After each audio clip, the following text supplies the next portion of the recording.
High friends, Pandian store serial இனி வரப்போகிற எபிசோட்ஸ்க்கான promo தான் இந்த வீடியோவில் பார்க்க போகிறோம். வாங்க ஃப்ரெண்ட்ஸ் பார்க்கலாம். ராஜு மயிலோக்காவுடைய விஷயம் தெரிஞ்சதுலேருந்து அந்த விஷயத்தை பற்றி எப்படியாச்சும் கதிர்கிட்ட சொல்லணும்னு ரொம்ப துடிச்சாங்க. அதை பற்றி மீனாக்கிட்டேயும் கேட்டாங்க. மீனா மூச்சே விடக்கூடாது அப்படின்னு சொல்லிட்டாங்க. அந்த சோகத்தில் இருந்தப்போ தான் அவருடைய அப்பா வந்தாங்க. வீட்டில் நடந்த விஷயத்தை எல்லாத்தையுமே பழனி மூலியமாக கேள்விப்பட்டிருக்காரு. கேள்விப்பட்ட உடனே பணத்தை நான் தரேன் அப்படின்னு வந்து நிற்கிறாங்க.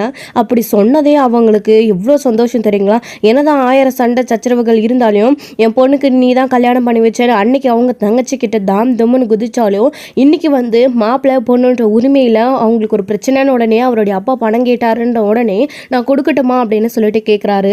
அதுக்கு கதிர் பெருந்தன்மையாக வேண்டாம் அப்படின்னு சொல்லிட்டாங்க. ராஜிக்கு அவருடைய அப்பா போனதுக்கு அப்புறமா அவ்வளோ சந்தோஷமா இருக்கு. அப்படியே கதிர்கிட்ட துள்ளி குதிக்கிறாங்க. கதிர் இப்படியெல்லாம் நடக்கும்னு நான் எதிர்பார்க்கவே இல்லை. அன்னைக்கு நம்ம பிரச்சனைக்கு அப்புறம் சண்டைக்கு அப்புறமா இப்படி ஒன்று நடக்கும்னு நான் கனவுல கூட நினைக்கல. அப்பா இப்படி பேசுவாருன்னு நான் நினச்சி கூட பார்க்கல அப்படின்னு திரும்ப திரும்ப ஒரே விஷயத்த பல தடவை சொல்லி ராஜி சந்தோஷப்படுறாங்க. ராஜு பேசுகிற விஷயத்த கதிர் புரிஞ்சுக்கிறாரோ இல்லையோ, ஆனால் அவர் அப்பா தான் ராஜுவோட உலகமே அப்படின்ற விஷயத்த அவர் நல்லாவே புரிஞ்சுக்கிறாரு. அப்படி புரிஞ்சுக்கிட்டதுனால தான் இவ்வளோ நாளாக ராஜு நம்ம கூடவே இருந்து கூட அப்பாவை பார்க்கணும் அம்மாவை பார்க்கணும் அப்படின்னு ஒரு நாள் கூட கேட்டது கிடையாது. எல்லா பிரச்சனைக்கு அப்புறமும் என் கூடவே என்னை ஏற்றுக்கிட்டு நடந்த கல்யாணத்தை என்னை பிடிச்சி என் கூட சந்தோஷமாக வாழணும்னு ஆசைப்பட்டா பார்த்தியா. அப்படிப்பட்டவளை IPS ஆகணும், அவளை சந்தோஷமாக வச்சுக்கணும், ட்ராவல்ஸில் நல்லா ஹோன்னு வரணும் அப்படின்றது தான் நம்ம கதிரோட ஆசை. ஆரம்பத்திலேருந்தே அவர் பணம் வேண்டான்னு தான் சொல்லிட்டு இருந்தாரு. ஆனால் வற்புறுத்தி நம்ம பாண்டியன் தான் கொடுத்தாரு. அதனால தான் கதிரும் பணத்தை வாங்கிக்கிட்டாங்க. எப்படியும் திருப்பி கொடுத்துடணும் அப்படின்ற மைண்ட் செட்டில் தான் இருந்தார். ஆனால் பாண்டியனே வாங்கி தந்து கேட்டதுக்கு அப்புறமும் கொடுக்காம இருக்க முடியுமா? அதுக்கான ஏற்பாட்டை ஆல்ரெடி பண்ண ஆரம்பிச்சிட்டாச்சு. எங்கேயாச்சும் கடன் வாங்கி எப்படியாச்சும் ரெடி பண்ணி கொடுத்துடலாம் அப்படின்னு சொல்லிட்டு தான் இங்கே எல்லா இடத்துலையுமே கதிர் கேட்டுட்டு இருக்காங்க. ஏன் லோனுக்கு கூட அப்ளை பண்ணிட்டு இருக்காங்க. இந்த சமயத்தில் தான் அவருடைய அப்பா ராஜுவோடைய அப்பா இப்படி சொல்லிட்டு போனது அவங்களுக்கு சந்தோஷமாக இருக்குது. ஸோ இதுக்கப்புறம் சரி அவர் அப்படி கேட்டதெல்லாம் சந்தோஷம்தான். ஆனால் அவர்கிட்ட அதுக்காக பணம் வாங்கிக்க முடியுமா? வா போகலாம். என்னதான் சண்டை இருந்தாலும் பார்த்தியா நம்ம கொண்டுன உடனே உங்கள் அப்பா நிற்கிறாரு, குடும்பத்தை விட்டு கொடுக்காம நிற்கிறாரு இல்லையா அப்படின்னு சொல்கிறாங்க.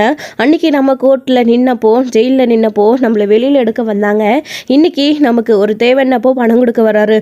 உண்மையிலே உன் அப்பாவை என்னால் புரிஞ்சிக்கவே முடியல. சண்டை வந்தால் பிரச்சனையும் பண்ணுறாரு, நல்லா இருக்கிற போது சமாதானம் பேசுகிற மாதிரி 4 வார்த்தை நல்லதாகவும் பேசுகிறாரு அப்படின்னு தான் குழப்பத்திலேயே 2 பேரும் வீட்டுக்கு சந்தோஷமாக போயிட்டுருக்காங்க. அப்படி இருக்கும்போது தான் நைட்டு போனதுக்கு அப்புறமா மறுநாள் காலையில் கதிர் லோனுக்காக ட்ரை பண்ணிட்டுருக்காரு. அங்கங்கே அப்போது எந்த இடத்துலையுமே லோன் கொடுக்கல. அவருக்கு எல்லா இடத்துலையும் கேட்குற மாதிரி ஷூரிட்டி கையெழுத்து தான் கேட்குறாங்க. அப்படி ஷூரிட்டி கையெழுத்து போட்டால் கண்டிப்பாக பணம் தரேன் அப்படின்னு. ஆனால் இந்த விஷயம் நம்ம ராஜுவோடைய அப்பாவுக்கு முத்துவேலுக்கு தெரிய வருது. அவர் என்ன பண்ணுறாரு அப்படின்னா அந்த பணத்தை, அதாவது லோன் வாங்கின மாதிரி இல்லாமல் அந்த பணத்தை திருப்பி கொடுத்துடலாம், நாமளே பணத்தை கொடுக்கலாம் அப்படின்னு சொல்லிட்டு யோசிக்கிறாரு. யோசிச்சதுக்கு அப்புறமா பேங்க்குக்கு போகிறாரு. கதிர் லோனுக்காக அலைஞ்சிட்டு இருக்கிறப்போ அப்போ நான் பணம் கொண்டு வந்திருக்கேன், நீ பணத்தை வாங்கிக்கோ அப்படின்னு சொல்கிறாரு. வேண்டாம், பணம் எனக்கு வேண்டாம் அப்படின்னு சொல்கிறாங்க. சப்போஸ் இன்றைக்கி நல்லா இருக்கிறப்போ பணம் கொடுக்குறாங்க, நாளை பின்ன ஏதாச்சும் ஒரு பிரச்சனை வந்தால் அப்புறம் பணம் கொடுத்ததை வச்சு எடுத்து காட்டுவார். இவர் பேசலைன்னா கூட அவருடைய தம்பி சக்திவேல் பேசுவாரு, அதனால வேண்டாம் அப்படின்னு சொல்லிட்டு மனசுக்குள்ள யோசிச்சுக்கிட்டு இல்லை எனக்கு பணம் வேண்டாம் அப்படின்னு சொல்றாங்க. நீங்க எனக்கு ஏதாச்சும் நடந்து போடணும்னு நினைச்சீங்கன்னா ஷூரிட்டி கையெழுத்து கேட்கறாங்க, நீங்க ஏதாச்சும் ஷூரிட்டி கையெழுத்து போட முடியுமா, இந்த பேங்க்ல உங்களுக்கு அக்கௌண்ட் இருக்கா அப்படின்னு கேட்கறாங்க. அவ்வளவுதானே, தாராளமா நான் போடுறேன். இப்படி எதுக்கு லோன் வாங்கி அலைஞ்சிக்கிட்டு லோன் கட்டிக்கிட்டு அதுக்கு வட்டி கட்டிட்டு இருக்கணும், பேசாம நான் பணம் தரனே என்கிட்ட கடனா வாங்கிக்கோ. ஏன் அந்த கடனா இப்போ நீ லோன் எப்படி வாங்குறியோ அதே மாதிரி என்கிட்ட இருந்த கடனா வாங்கிக்கோ, எனக்கு வட்டி கொடுக்க தேவையில்ல, அசல் மாசம் மட்டும் நீ மாசம் பேங்க்ல எப்படி லோன் கட்டுவியோ அந்த மாதிரி எனக்கு திருப்பி கொடுத்துரு அப்படின்னு சொல்றாங்க. இல்ல இது கூட சரிப்பட்டு வராது, வேண்டாம் அப்படின்னு கதிர் சொல்றாங்க. என்ன சொன்னாலும் வேண்டான்னு சொல்றியே, எப்படி, ஏன் அப்படின்னு கேட்குறாங்க. இல்லை நான் என் சொந்த காலம் நிற்கிறோன்னு தான் ஆசைப்பட்டு டிராவல்ஸ் தொடங்கணும்னு நான் நினைச்சிட்டு இருந்தேன். அதுக்காக ஆல்ரெடி நான் லோன் அப்ளை பண்ணிட்டு தான் இருந்தேன். அந்த சமயத்தில் தான் அப்பா அம்மா எல்லாரும் கம்பல் பண்ணி பணம் கொடுக்குறன்றதுனால நான் வாங்கிக்கிட்டேன். அதை வச்சு டிராவல்ஸ் ஆரம்பிச்சிட்டேன். ஆனால் இப்போ அவர் பணத்தை கேட்டாரு. அதே மாதிரி என்னுடைய சம்பாதியத்தில் நான் என்னுடைய டிராவல்ஸ் ஆரம்பிச்சதாவே இருக்கட்டும், அந்த பணத்தை நான் திருப்பி அவருக்கு கொடுத்துடுறேன் அப்படின்னு சொல்றாங்க. அதுக்காக தானே இந்த பணத்தை நான் கொடுக்க சொல்றேன், நீங்க சொல்றது எல்லாமே நல்ல எண்ணம் தான், எனக்கு புரியுது, வாங்கிக்கோ அப்படின்னு சொல்றாங்க. இல்ல வேண்டாம் அப்படின்னு சொல்றாங்க. ஸோ இந்த விஷயம் ராஜுக்கு தெரிய வருது. அவங்க கோச்சிங் கிளாஸ்க்கு போயிட்டு வந்துட்டு இருக்கும்போது பேங்க் வாசலில் கதிரோட வண்டியை பார்க்குறாங்க. பார்த்த உடனே தான் உள்ள கதிர் இருக்கா அப்படின்னு சொல்லிட்டு உள்ளே வந்து பார்க்குறாங்க. வந்து பார்த்தா நடந்துகிட்டு இருக்கிற எல்லா பிரச்சனையுமே, அதாவது அவருடைய அப்பா பேசிட்டு இருக்கிற விஷயத்தில் பார்க்குறாரு. ராஜு வந்து பார்க்குறாங்க. பார்த்ததுக்கப்புறமா அப்பா அத்தனை தடவை நமக்காக ஹெல்ப் பண்ண திரும்ப திரும்ப வராரு. ஆனால் கதிரும் வேண்டான்னு சொல்கிறானே, யாரை நினச்சி பெருமைப்படுறதுன்னு தெரியலை அப்படின்னு ராஜு கன்ஃபியூஷனாக அங்கே நின்றுட்டு இருக்காங்க. ஸோ இது ஒரு சைடு இருக்க, இன்னொரு சைடு பாக்கியத்துக்கு அதாவது சரவணனை பற்றின விஷயம் தெரிய வருது. அவருடைய அப்பா போயிட்டு மயிலோடைய அப்பா போயிட்டு எல்லா விஷயத்தையும் பாக்கியத்துக்கிட்ட சொல்லிடுறாங்க. இந்த விஷயம் கேள்விப்பட்ட உடனே அவங்க பயங்கரமாக கோவப்படுறாங்க, ஆத்திரப்படுறாங்க. எப்படி அவர் அப்படி சுற்றலாம், என் பொண்ணை இதுக்கு தான் வேண்டான்னு சொல்கிறாரா, ஏன் வயிற்றில் வரல பிள்ளைய கூட அவரோட பிள்ளை இல்லைன்னு இதுக்கு தான் சொல்கிறாரா, அவர் எப்படிப்பட்டவர் அப்படின்லாம் வந்து இங்கே பாக்கியத்துக்கு பயங்கர கோவம் வருது. இதை நான் சும்மா விட போகிறதில்ல, நேரடியாக அவரை போய் பார்த்து அவர்கிட்ட கேட்டுட்டு வர போகிறேன் அப்படின்னு சொல்கிறாங்க. ஆமாம் பாக்கியம், சும்மாவே விடக்கூடாது, நம்ம பொண்ணோட வாழ்க்கையை நம்ம காப்பாற்றணும் வா அப்படின்னு சொல்லிட்டு இவங்க 2 பேரும் ஒரு சைடு இங்கே வந்து சண்டை வளர்க்கலாம் அப்படின்றதுக்காகவே கிளம்பி வந்துட்டு இருக்காங்க. ஸோ இன்னொரு சைடு கதிராங்க பணம் கொடுக்க வேண்டாம் அப்படின்னு சொல்லிடுறாங்க. இது எல்லாத்தையும் தாண்டி நம்ம செந்தில் ஒரு விஷயம் பண்ணியிருக்காரு. அவர் லஞ்சம் வாங்கி இப்போ அவருக்கு அப்பாவுக்கு கொடுக்க வேண்டிய பணத்தில் பாதி பணத்தை ரெடி பண்ணிட்டாரு. இதை ரொம்பவே அதிர்ச்சியில் இருக்காங்க மீனா. வந்து நான் பணத்தை ரெடி பண்ணிட்டேன் அப்படின்னு சொன்ன உடனே எப்படிங்க அப்படின்னு கேட்குறாங்க. திருன்னு முழிக்கிறாங்க. அதெல்லாம் அப்படிதான், நீ வாங்கிக்கோ, என் பேங்க் மூலிமா நான் தெரிஞ்சவங்க கிட்ட கடன் வாங்கிட்டு வந்தேன் அப்படின்னு செந்தில் போய் சொல்லிடுறாரு. இப்போ கடன் வாங்க வேண்டிய அவசியம் என்னங்க இருக்குது அப்படின்னு. மீனா, அவர் கொடுத்த பணத்தில் பாதியை செலவு பண்ணியாச்சு, பாதி தான் இருக்குது. நிறைய பிளான் இருந்துச்சு, ஆனால் நீ அதை எல்லாத்தையும் அப்புறம் பார்த்துக்கலாம், பணத்தை எப்படியாச்சும் கொடுத்துடலான்னு சொன்னேன். அதனால தான் நான் செலவான பணத்தை மட்டும் கடன் வாங்கிட்டு வந்திருக்கேன். இப்போ உனக்கு அவருக்கு பணத்தை கொடுக்கணும்ல, நீ கூட நினச்சல பணத்தை கொடுத்துடணும்னு. அவர் பணம் வேணான்னு அப்போவே நீ கொடுத்துடணும்னு நினச்சேன். அவர் தான் வாங்கலை, திருப்பி கேட்டுட்டாரு. எதுக்கு அவருடைய பணம்? அப்புறம் ரோஷம் வந்துடும், அதுக்கும் ஏதாச்சும் பேசுவார். நம்ம எதுக்கு அந்த பக்கம் போயிட்டு அம்மாக்காக கூட தலை குனிஞ்சு நிற்க முடியாது. அதனால தான் பணத்தை ரெடி பண்ணிட்டேன், நம்ம போயிட்டு அவர்கிட்ட கொடுத்துட்டு வந்துடலாம் அப்படின்னு சொல்கிறாங்க. சரிங்க, ஏதோ கடன் வாங்கிட்டு வந்திருக்கீங்கன்னு சொல்கிறீங்க, கரெக்டாக மாதம் கட்டிடுவீங்களா அப்படின்னு. மீனா, இது நான் வாங்கினது, நீ ஒரு பைசா கூட கொடுக்க வேணாம், இதை நானே அடைச்சிக்கிறேன் அப்படின்னு சொல்கிறாங்க. எப்படியோங்க, எனக்கு தெரிஞ்ச இடத்துலேருந்து என் சைட்லேருந்து வாங்கியிருந்தா நான் கடன் அடைக்க வேண்டியதாக இருக்கும். எப்படியோ எனக்கு வேலை மிச்சாச்சு, நீங்களே பணத்தை ரெடி பண்ணிட்டீங்க. நான் கூட நிறைய இடத்துல கேட்டு பார்த்துங்க, எங்கேயும் கிடைக்கல. என்னவோ நல்ல நேரம் எல்லாத்தையும் நீயே ஏண்டி செய்கிற மீனா, அவரும் கொஞ்சம் கஷ்டப்பட்டுட்டோம், அப்போ தான் அவருக்கும் வாழ்க்கைனா என்னென்ன புரியும்னு கடவுள் உங்களுக்கு செலவு கொடுத்துட்டார் போல இருக்கு. இருக்கட்டும் அப்படின்னு மீனா பேசுகிறாங்க. அட அல்ப அப்படின்னு சொல்கிறாங்க செந்தில். என்னங்க சொலையா 10 லட்சம் லோன் போட்டு கொடுத்துருக்கேன், என்ன பார்த்தி அல்பன்னு சொல்கிறேன் அப்படின்னு சொல்கிறாங்க. அதெல்லாம் ஒன்றும் இல்லைங்க, விடு மீனா, நான் சும்மா ஏதோ சொன்னேன், விடு, அதை பற்றி இப்போ எதுக்கு பேசிக்கிட்டு. சரி பணத்தை கொடுத்துட்டு வந்துடலாம், கிளம்பு அப்படின்னு சொல்கிறாங்க. இப்போவே வா அப்படின்னு. பின்ன வேற எப்போ கொடுக்கணும், கிளம்பு மீனா அப்படின்னு சொல்கிறாங்க. ஏங்க நாளைக்கு கொடுத்துக்கலாமே அப்படின்னு சொல்கிறாங்க.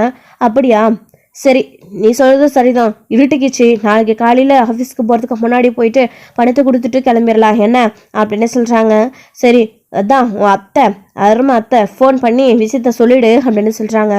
சரிங்க, ஏன் நீங்கள் சொல்ல மாட்டீங்களா என்ன? இல்லை நான் பேசுகிறதா இல்லை, நீயே ஃபோன் பண்ணி அம்மாவுக்கு விஷயத்த சொல்லிடு அப்படின்னு சொல்கிறாங்க.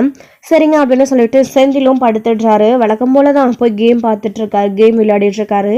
என்னோட சைடு இங்கே லோனுக்காக அழிஞ்சிட்டு இருந்த கருதன் எவ்வளவோ கேட்டோம், பணம் வேண்டான்னு சொல்லிட்டதுனால ஷூரிட்டி கையெழுத்து போட்டு பேங்க்கில் அவருக்கும் பணத்தை ஏற்பாடு பண்ணி கொடுத்துருக்காங்க நம்ம முத்துவேல். வந்துட்டு நாளைக்கு பணம் உங்கள் கைக்கு கிடச்சிரும், ரெடி பண்ணிவிட்டு கூப்பிட்றோம் அப்படின்னு சொல்கிறாங்க. ஓகே அப்படின்னு சொல்லிட்டு கதிரும் வந்துடுறாரு. அதுக்கப்புறமா இங்கே சக்திவேலுக்கு தேங்க்ஸ் சொல்கிறாங்க. ராஜு அவங்கள பார்த்துட்றாங்களா, ராஜு அவங்கள பார்த்த உடனே ரொம்பவே சந்தோஷப்படுறாங்க. அப்பா எங்களுக்காக தேடி வந்து உதவி பண்ணுறீங்க, ஆனால் நாங்கள் தான் உங்களை உதாசீனப்படுத்துகிறோம், ஆனால் கதிர் சொந்த காசில் நிற்கணும்னு ஆசைப்படுறான்ப்பா, அதனால தான்ப்பா அப்படின்னு சொல்லவும். புரிஞ்சுதுமா, இவர் பணம் வேணாலும் சொல்கிறதுலேருந்தே நீ எவ்வளோ சந்தோஷமாக அந்த வீட்டில் இருக்கன்றது எனக்கு புரியுது. நீயா அமைச்சுக்கிட்டாலையும் சாரி தப்பாக தான் சொல்கிறேன். நீ அமைச்சிக்கல, நாங்களும் அமைச்சு கொடுக்கல. எதிர்ச்சியாக வளர்ந்த வாழ்க்கை உனக்கு சந்தோஷமாக அமைஞ்சிருக்கு, நல்லா இருக்கணும் நீ அப்படின்னு சொல்கிறாங்க. சரிப்பா அப்படின்னு சொல்லிட்டு நான் வரேன் அப்படின்னு முத்துவேல் அங்கேருந்து கிளம்பி போயிடுறாங்க. ராஜுக்கு ஒரே சந்தோஷம் தான், நாளைக்கு லோன் கிடைச்சிடும் ராஜி அப்படின்னு சொன்னதும் அவருமே ரொம்ப சந்தோஷப்படுறாங்க. கதிருமே கூட சரி வீட்டுக்கு போகலாம், இந்த விஷயத்த அத்தை கிட்ட முதல்ல சொல்லணும் அப்படின்னு ராஜி சந்தோஷத்தில் துள்ளி குடிச்சிட்டு வராங்க. வந்த உடனே ஏன் முதல் வேலையாக ஃபோன் பண்ணி இந்த விஷயத்தை பற்றி தான் சொல்கிறாங்க. நீ சந்தோஷமான விஷயம் சொல்லியிருக்கடி, என் அண்ணன் மனசரிங்க வந்து இவ்வளோ தூரம் ஹெல்ப் பண்ணியிருக்காரு அப்படின்றது எனக்கு சந்தோஷமான விஷயந்தான். என்னோட சைடு இங்கே மீனாவும் செந்திலும் கூட பணத்தை ரெடி பண்ணிட்டாங்களா, அவங்களும் நாளைக்கு காலையில் பணத்தை எடுத்துகிட்டு வந்து கொடுக்குறேன்னு சொன்னாங்க அப்படின்னு சொன்னதும் என்னத்தை சொல்கிறீங்க அப்படின்னு. ஆமாம், நாளைக்கு காலையில் செந்தில் பணத்தை எடுத்துகிட்டு மீனாவோட சேர்ந்து இங்கே வரானா அப்படின்னு சொன்னதும் ஆமாம் அத்தை, நாளைக்கு தான் கதிருக்கு கூட லோன் கிடைக்குதுன்னு சொல்லுது. எப்படியும் மாமா கேட்ட பணத்தை திருப்பி 2 பேரும் ஒரே டைமில் கொடுத்தா அவங்களுக்கும் மோகம் பார்த்து பேச நல்லா இருக்கும் எல்லாத்த அப்படின்னு சொல்கிறாங்க. இந்த மனுஷனோட புத்தி ஏன் அப்படி போதுன்னு தெரில, பிள்ளைங்களுக்கு கொடுத்த பணத்தை திருப்பி வாங்குறாரு. என்னதான் சொல்கிறது, என் மேலே இருக்கிற கோவத்தெல்லாம் உங்கள் மேலே காட்டுறாங்க. கடைசியில் நீங்களும் இப்படி அவசரமாக லோன் போட்டு அது இதை பண்ணி கடன் வாங்க வேண்டியதாக இருக்குது அப்படின்னு சொல்கிறாங்க. விடுமா, இப்போ எதுக்குமா அதை பேசிக்கிட்டு, அவர் தான் உன்னை இன்னமும் புரிஞ்சுக்காமையே இருக்காரு. நாங்கள் என்னதான் உன்னை புரிஞ்சுக்கிறதுக்காக அவர்கிட்ட இவ்வளோ பேச்சு பேசினாலையும் அப்போ கூட ஒரு வார்த்தை உங்களை அவர் புரிஞ்சுக்கலையே, அவர் நியாயத்தில் அவர் கரெக்டாக இருக்காருமா அப்படின்னு சொல்கிறாங்க. விடுடா, இன்னும் எத்தனை நாளைக்குன்னு பார்க்கலாம், அண்ணன் பணத்தை ரெடி பண்ணிடுச்சுல்லம்மா, எனக்கு அது சந்தோஷம் அப்படின்னு சொல்லிட்டு எங்கள் கதிரும் சொல்லிட்டு இருக்காங்க. இன்னொரு சைடு அப்போ தான் மயிலுக்கு இந்த விஷயம் தெரிய வருது. அதாவது மயிலுக்கு சரவணனும் அஞ்சலியும் பழகிற விஷயம் தெரிஞ்சு அவங்களுடைய அப்பா அம்மா 2 பேரும் இங்கே கோமதி வீட்டுக்கு வந்து சண்டை போடுறது அவங்களுக்கு தெரிஞ்சிருக்கு. கரெக்டாக அவங்க வெளியில் கிளம்புற நேரத்தில் தான் வீட்டுக்கு போகிறாங்க. எங்கே போகிறீங்க அப்படின்னு கேட்கும்போது எல்லா விஷயத்தையும் சொல்கிறாங்களா. அப்போது அவங்கள மயில் போக விடாமல் தடுத்து வீட்டுக்குள்ளே கூட்டிகிட்டு போயிடுறாங்க. ஏதோ பேசுகிறாங்க. வேண்டாம், போக வேண்டாம், நீங்கள் எனக்கு தேவையில்லாமல் பேர் வாங்கி கொடுக்க வேண்டாம், நான் இப்படியே இருந்துட்டு போகிறேன் அப்படின்னு மயில் கெஞ்சி கூத்தாடுறாங்க. அதனால அப்போதைக்கு அவங்களால போக முடியறதில்ல, அமைதியாக அங்கேயே நின்றுடுறாங்க. சரி அப்படின்னு சொல்லிட்டு அவங்களும் வந்து நாளைக்கு காலையில் அவள் வேலைக்கு போயிடுவா இல்லையா, அப்போ நம்ம போய் பேசிக்கலாம் அப்படின்னு சொல்லிட்டு பாக்கியமும் அவரோட ஹஸ்பண்டும் பேசிட்டு அமைதியாகிடுறாங்க. இதுக்கு நாளைக்கு அந்த மனுஷனுக்கு அப்படின்னு சொல்லிட்டு அதுக்கப்புறம் நம்ம அப்பத்தா கிட்டே போயிட்டு ராஜி விஷயத்த சொல்லிட்டு இருக்காங்க. இது கேட்டு அவங்களும் சந்தோஷப்படுறாங்க. என் புள்ள முத்துவேலு தங்கமானவன் தான், இந்த சக்திவேல் தான் அவன் மனசை எப்போ பார்த்தாலும் எடுத்துக்கிட்டே இருக்கான். உன் பக்கம் பேசுகிற மாதிரி உன்னையும் மாப்பிள்ளையும் ஏற்றுக்கணும்னு அவன் நினச்சா கூட இவன் நடக்க விட மாட்டான். இவன் தான் ஏன் தான் இவன் என் வயதில் வந்து இப்படி பிறந்திருக்கானோ தெரியல. அவன் மட்டும் இல்லாததான் தோ கோமதி ஓடி வந்த அன்னைக்கு கொஞ்ச நாளே இந்த பிரச்சனையெல்லாம் சரியாகி ஒரே குடும்பத்தில் எல்லாரும் ஒன்றா இருந்திருப்போம். இவன் தான் சின்ன பிரச்சனையை ஊதி ஊதி ஊதி பெருசாக்கிட்டான் அப்படின்னு சொல்லிட்டு இருக்காங்க. விடுங்க அம்மாச்சி, நடந்த விஷயத்த எதுக்கு பேசிக்கிட்டு அப்படின்னு. என் பையன் முத்துவேலு உங்களுக்கு ஹெல்ப் பண்ணுறான்னு சொல்லியும் நீங்கள் வேண்டான்னு சொல்லி எப்படியோ உங்களுக்காக லோனுக்காக அவன் கையெழுத்தாச்சு போட்டு கொடுத்துருக்கான். அது வரைக்கும் சந்தோஷம். ஆமாம் கதிரே, நீ ஏன்பா வேண்டான்னு சொன்ன, வாங்கியிருந்துருக்கலாம்ல அப்படின்னு. இல்லை அம்மாச்சி, அது சரி வந்திருக்காது. எதுக்கு அப்புறம் அதுவும் உங்கள் சின்ன பிள்ளைக்கு தெரிஞ்சா பணம் கொடுத்துருக்காரு மகளுக்கு அப்படின்னு, மகளுக்கும் மருகனுக்கும் அப்படின்னு சொல்லிட்டு அதுக்கு ஒரு பேச்சு அவர்கிட்ட சண்டைக்கு வருவாங்க. அப்புறம் அவங்களுக்குள்ள சண்டை வந்துச்சுன்னா அப்புறம் அண்ணிங்களுக்குள்ள சண்டை வரும். அதாவது அவங்களோட ராஜியோடைய சித்திக்கும் அவங்களோட அம்மாவுக்கும் சண்டை வரும். எதுக்கு இதெல்லாம் தேவையான வேலை அப்படின்னு கதிர் சொல்கிறாரு. அதுவும் சரிதான், அவனுக்கு தெரிஞ்சா அவன் அமைதியாகவே இருக்க மாட்டான், என்னையே வீட்டை விட்டு தொடர்ந்தனும் அவன். இந்த விஷயம் தெரிஞ்சா அப்புறம் சக்திவேல்கிட்ட கோவப்பட்டு அவங்ககிட்டையும் என்ன வேணாலும் பண்ணலாம், அதாவது முத்துவேல்கிட்ட சண்டை போட்டு சக்திவேல் என்ன வேணாலும் பண்ணுவான் அப்படின்னு சொல்கிறாங்க. அவன் சரியான முரட்டு பையன். அப்புறம் மாடி வரிவும் தான் நடுவில் மாட்டிக்கிட்டு முழிக்கணும்.